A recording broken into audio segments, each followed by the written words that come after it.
Welcome to the Special Siblings Podcast, the only show focused exclusively on supporting siblings of kids with disabilities. Join us as we invite psychologists, researchers, parents, and siblings of all ages to weigh in on the issues facing this too often overlooked population. I'm your host, Jessica Leving, author of the children's book Special Siblings, and more importantly, a sibling myself to a brother with autism. Thanks for tuning in, and I'm looking forward to learning with you.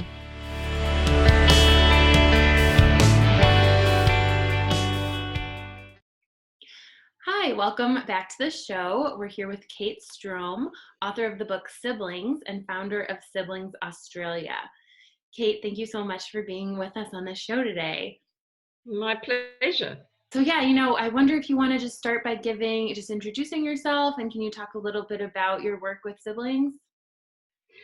Sure. I'd had a mixed career before this. I'd worked as a hospital scientist and been on radio with health segments, became a health educator, and also did some postgraduate studies in counselling. And so I had done a mixture of things. But about 25 years ago, started exploring my own experiences as a sibling. I grew up with an older sister with cerebral palsy.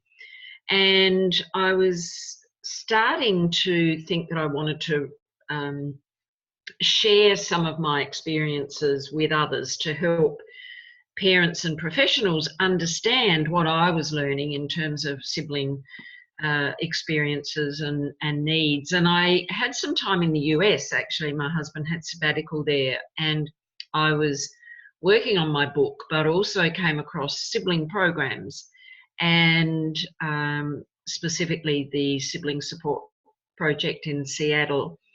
And when I came home, I just felt I wanted to start something similar here. And fortunately, the head of psychological medicine at the Children's Hospital here in Adelaide, my hometown, supported me with that. And so we set up the organisation, and that's been going for nearly 21 years. And we've done a lot of work that I can talk about later, but we've also been fairly restricted in what we can do because of a lack of funding. And I've been mainly working in a voluntary capacity for the last 11 years of those 21 years. But I still then worked on my book, and it was a difficult book to write in many ways, but when it got out there, I just realised that, it spoke to many people who had experienced very similar things. And I think one of the things that siblings regularly feel is a sense of isolation, that other people don't understand what their experiences are and what challenges they face. And so the response was really quite amazing in terms of people reaching out and saying, oh my gosh, you've told my story, and those sorts of things. Mm-hmm. Yeah. Can you say a little more about why it was a difficult book to write? Well, I think my parents were still alive at that point, and so was my sister. And not that my sister would have understood what I was doing, but certainly, I was talking about challenges in my childhood, and there, I guess I felt a little bit of disloyalty talking about these things. Although I knew my parents, loved and cared for me immensely, there was a sense, I guess, that I felt that I was criticising some aspects of things that had happened in my childhood. And because I had so much respect for my parents, there was a point where I thought I probably couldn't write this while they were still alive. And as it turned out, my dad talked about the fact that it was difficult for them to just go through reading about that whole process of when my sister was diagnosed and the difficulties with that. But also, over time, he became very proud of the book, and it actually helped he and I connect a little bit more, I guess, around our shared grief. And we didn't talk a lot about it, but there was much more of a sense of mutual understanding between us. And so in many ways it did feel like a positive thing that I had done in terms of my relationship with them. But I was also concerned about what other people would think. I think one of the things about growing up with a sister with disability had meant that I was very conscious of other people's judgments. Wherever we went, people wouldn't just stare, but they would stop in their tracks and stare as we walked along. And it's very hard as a young child not to absorb some of that. And so I was very anxious about it going out there and whether people would think I was, a bad person or whatever. But in the end, people embraced the book so beautifully that I didn't have any doubts in the end that what I had done was really a good thing for me, but also for other people. Yeah, that's so important. I think like to talk about these issues that are difficult is so critical. Yeah. I mean, I was just going to say that it was really funny because I think it's the idea for the book actually came from watching some things where my daughters were going to school, and there was a child with disability at that school who had a twin sister. And I remember thinking and wanting to tell the people that were working with this family, don't forget that little one, the sibling, don't forget her. I know that you're putting a lot of attention into the child with disability, but this other little child has needs as well, and please don't forget her. And of course, it wasn't appropriate for me to say that to anyone, but I woke up in the middle of the night and said to my husband, I've got to write a book about this. I've got to tell you why it's important to think about that other child. And of course, he wasn't all that receptive at 3 o'clock in the morning, but he did go on and support me through the gestation of that book, I guess. Mm-hmm. Yeah, it's so important. I mean, I think there really aren't that many resources out there for siblings, and there aren't that many places where you can talk about the grief that you might feel or the guilt or the embarrassment. So maybe this is a good place for us to move into talking about some of the resources and training that Siblings Australia provides.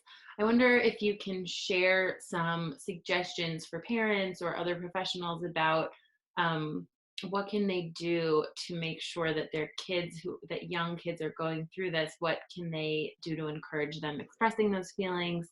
The first thing I would say that is just so crucial is that people acknowledge that there can be some challenges for siblings, and to really see that, well, yes, we understand the stresses that parents are under in this situation, and the siblings in the family are also faced with some stresses, but their children managing those stresses. They don't have the cognitive or emotional maturity often to manage, as I said before, that mix of feelings and stresses that they might be experiencing. So the first thing is to actually acknowledge siblings and say, yes, these children need support. I mean, adult siblings need support too, but that's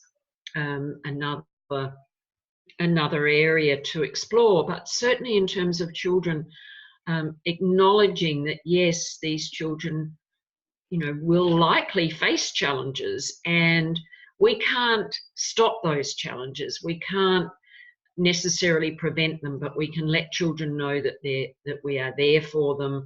We're going to support them. It's okay that they have a range of feelings, and that, hopefully we can give them some skills to manage some of those feelings.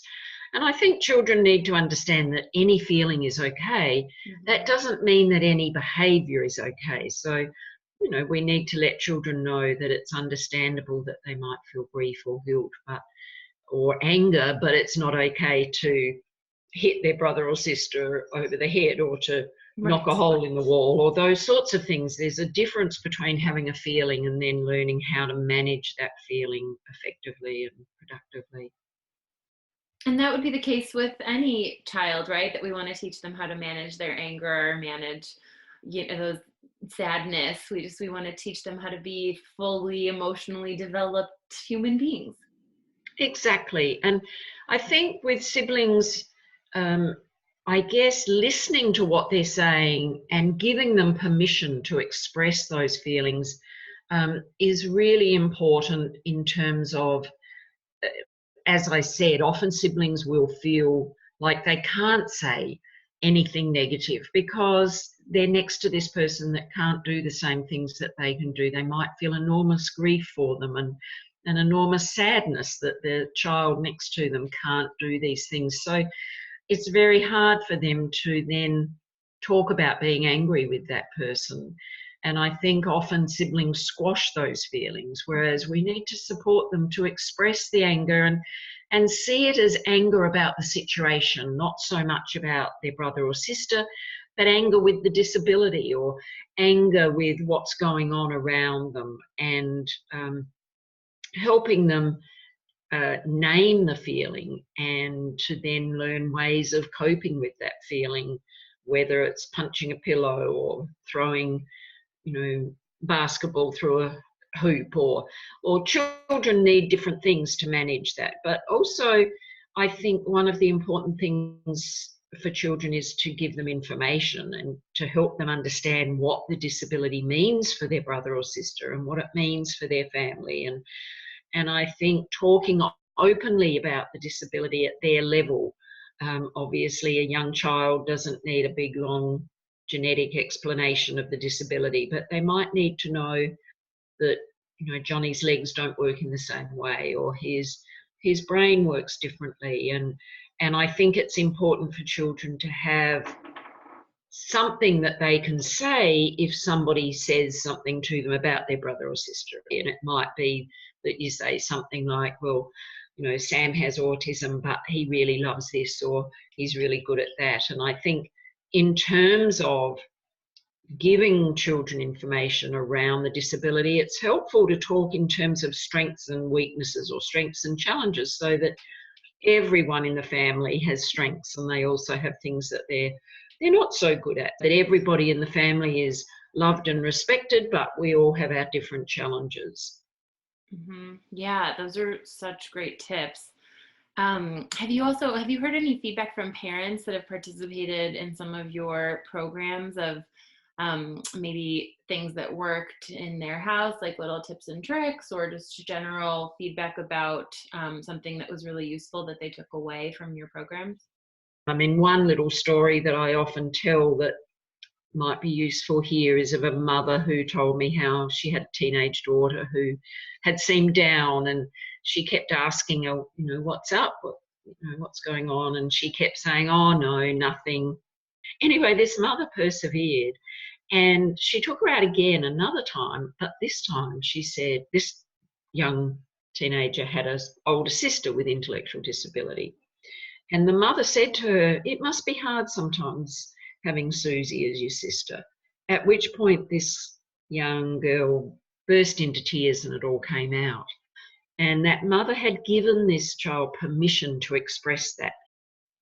Yeah, I think that's so true about especially this idea of giving multiple opportunities to say something, because so often, I know for myself as a kid, like I don't think I even realized until I was older how difficult, or how much I was holding on to how difficult it was having a brother with autism. Like I didn't even allow myself to feel anger or sadness or guilt about it, because I just thought that I was supposed to be this perfect sibling who thought that my brother was great and I was his biggest champion and wanted to help my mom. And I was old enough to be aware of not wanting to burden my mom by, Exactly. yes, to ask.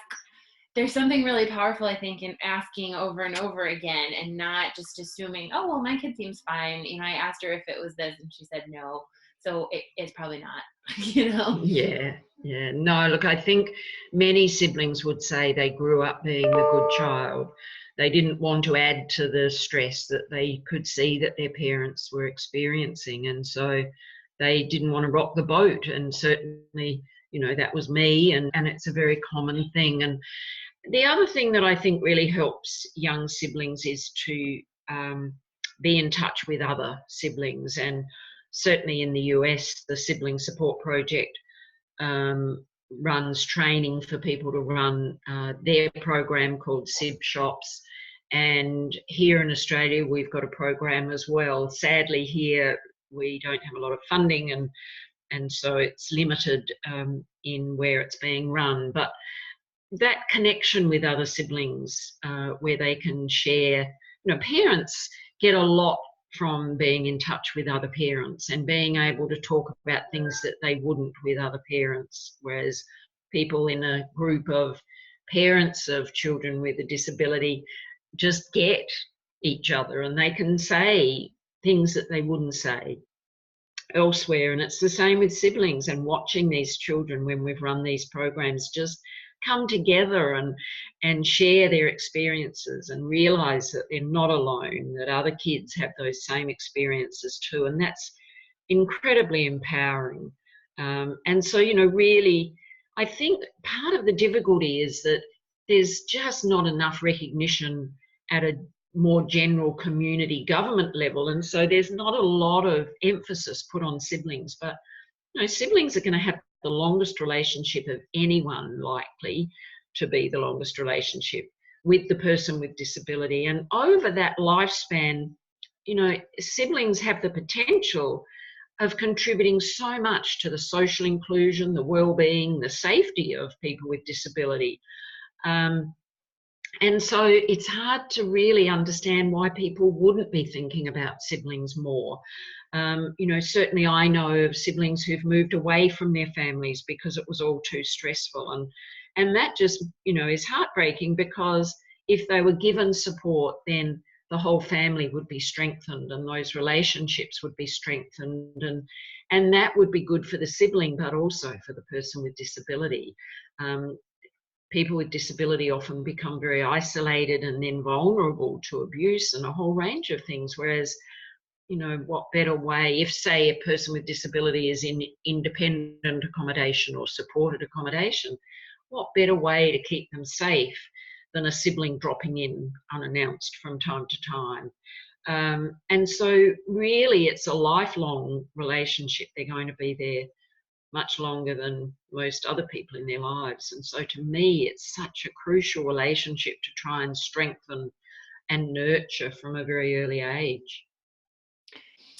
I've talked about this before, but I'm in a Facebook group for siblings, for adult siblings, and people talk all the time about how they don't live in the same city anymore, or they avoid contact with their family, or like they're in therapy because their relationship with their parents is so difficult, discussing their sibling.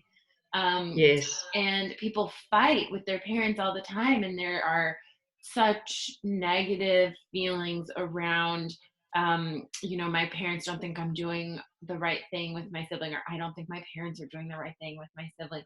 And Yes. you feel like these conversations are, people wait to have them until the sibling is an adult and needs to be thinking about legal responsibilities or financial responsibilities, or who's going to be the guardian, when as the parents are aging. But if we're not having those conversations from a young age, of course we're setting ourselves up for disaster and conflict later on. Exactly. And they are difficult conversations to have.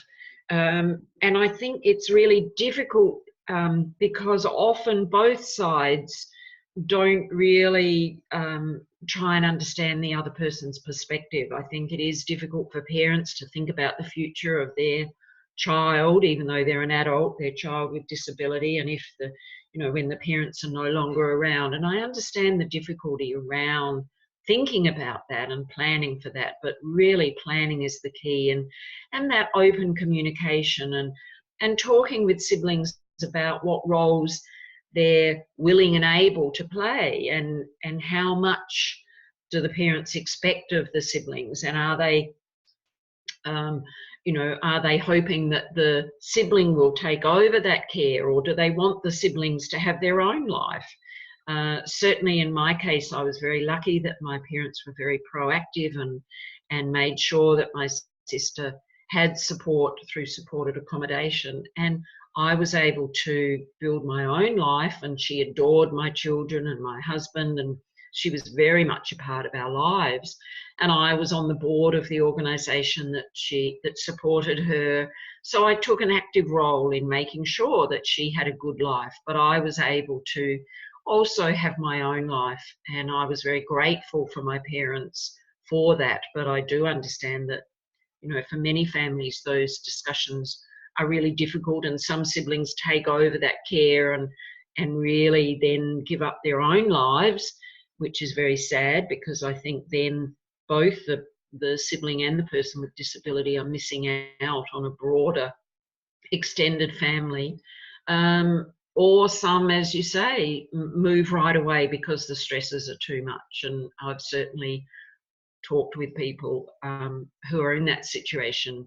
And both of those extremes make me very sad. And ideally, people can talk together as a family and say, well, what does the person with disability want, and what do we want for them, and how can we as a family plan for that and ensure that we all play a role in this, but that we can work together on it. And certainly I talk about some of those planning discussions within families in my book, but there's also other resources around that out there. If people Google, certainly the Sibling Support Project has some resources, and the Siblings Australia website also has some resources. So I think it is about listening and trying to walk in the other person's shoes and understand where they're coming from.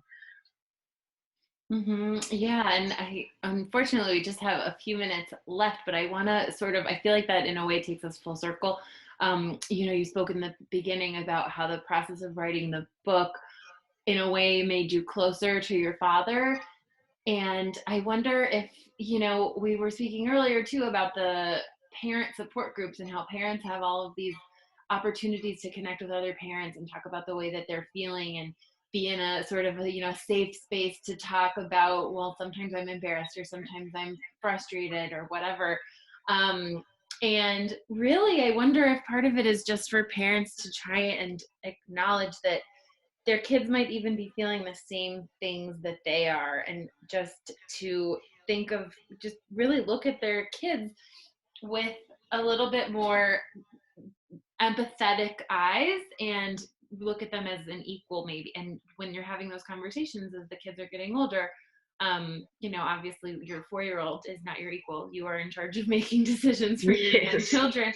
But really respecting those feelings and not having any expectation that, if you're having a hard time managing your anger and you need to go to your support group for parents once a week to be able to let it out, why would you expect that your son or daughter, who's much younger than you and less experienced with managing their emotions, is going to handle it any better?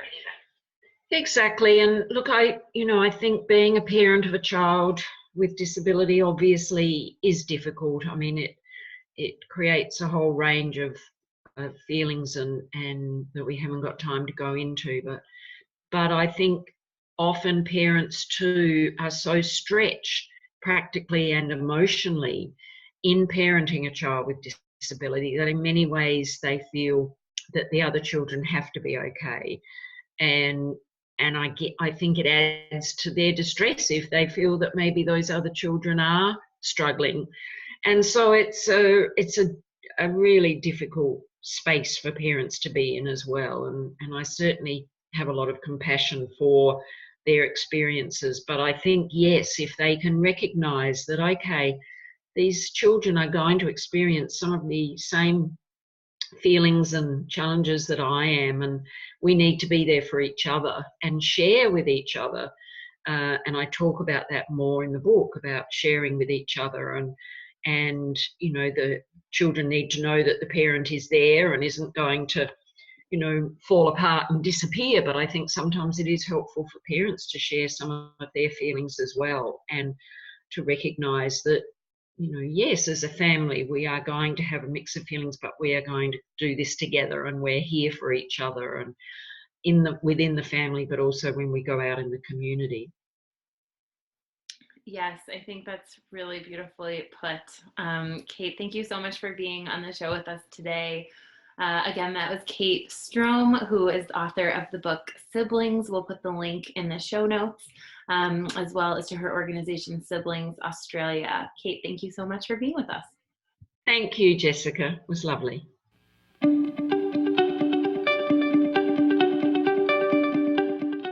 If you liked what you heard today and want to support our work, please don't forget to hit that subscribe button and leave us a review. You can also check out our website, supportingspecialsiblings.com, to learn more about the book, the podcast, and more ways you can get involved. We couldn't do this without you. Take care.